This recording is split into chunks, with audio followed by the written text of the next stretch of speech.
Hey everyone! In today's video, I'm going to show you exactly how to move images on Canva.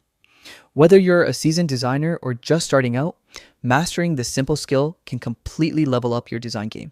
Let's jump right in. First, make sure you're logged into your Canva account and have a design open. Once you're in your workspace, find the image you want to move. Click on it and you'll see a blue outline appear around the image. This means it's selected and ready to go. Now, moving the image is simple. Just click and hold your mouse or trackpad, then drag it to your desired location.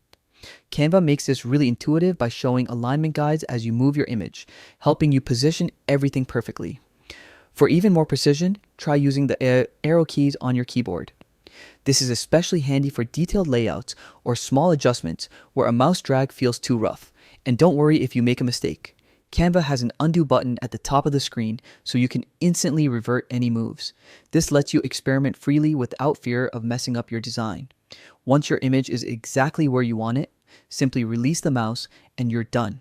With this technique, you can easily test different layouts, experiment with creativity, and create polished designs in no time. So there you have it, the complete guide to moving images on Canva. With a little practice, you'll be doing it quickly and confidently, giving you more time to focus on the fun part, designing. Thanks for watching and happy designing.